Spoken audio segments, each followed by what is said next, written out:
Loan app వేధింపులకు కృష్ణా జిల్లా మచిలీపట్నంకు చెందిన ఓ యువకుడు బలయ్యాడు. కాసానిగూడానికి చెందిన ఈడే గిరీష్ కుమార్ బెల్ కంపెనీలో సెక్యూరిటీ గార్డుగా విధులు నిర్వహిస్తున్నారు. వ్యక్తిగత అవసరాలకు ప్రైవేట్ యాప్ నుంచి లోన్ తీసుకున్నాడు. లోన్ తీర్చాలని యాప్ వాళ్లు పదే పదే వేధించడంతో గిరీష్ ఆత్మహత్యకు పాల్పడ్డాడని బంధువులు ఆరోపిస్తున్నారు. లోన్ యాప్ల వేధింపులకు మరొకరు బలికాకుండా ప్రభుత్వం చర్యలు తీసుకోవాలని కోరారు. ఈ ఘటనపై ఇనుకుదురు పోలీసులు కేసు నమోదు చేసి దర్యాప్తు చేపట్టారు. మృతదేహాన్ని పోస్టుమార్టం నిమిత్తం మచిలీపట్నం సర్వజన ఆసుపత్రికి తరలించారు. ఈమెయిల్ కట్టకపోతే అప్పుడు ఇష్టం వచ్చిన రీతిగా వాళ్ళనే కాకుండా చుట్టుపక్కల వాళ్ళకి కూడా కాంటాక్ట్ చేసి చుట్టుపక్కల వాళ్ళకి ఇట్లా పలానా అబ్బాయి డబ్బులు కడతలేదు, పలానా అబ్బాయి మీరు కొంచెం కనిపిస్తే చెప్పండి అని బెదిరించి చుట్టుపక్కల వాళ్ళ ద్వారా కుర్రాడిని అవమానపరిచి డిసప్పాయింట్ చేస్తున్నారు.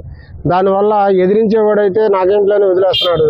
భయభ్రాంతులకు గురయ్యి నేను అవమాన పాలవుతాను, నేను నలుగురిలో క్షేమవుతాను అన్న కుర్రాడు ఈ రీతిగా పకాల మరణం చెందుతున్నాడు. దయచేసి లోన్ యాప్ గురించి ఇవ్వద్దని మేము ప్రశ్నించాం, కానీ ఇచ్చే ముందు పేరెంట్స్ సపోర్ట్ కూడా తీసుకోవాలి, పేరెంట్స్ పర్మిషన్ తోటి ఇవ్వాలని. ఆ యాప్ లోన్ల వల్ల బాగా ఇబ్బందులకు గురి చేస్తున్నారు. అయినా కట్టాడు, కుర్రాడు కడతానే ఉన్నాడు. నిన్నకాడ కడతాకి వాళ్ళ సిస్టర్ బ్యాంక్ వెళ్ళి డబ్బులు తెచ్చింది.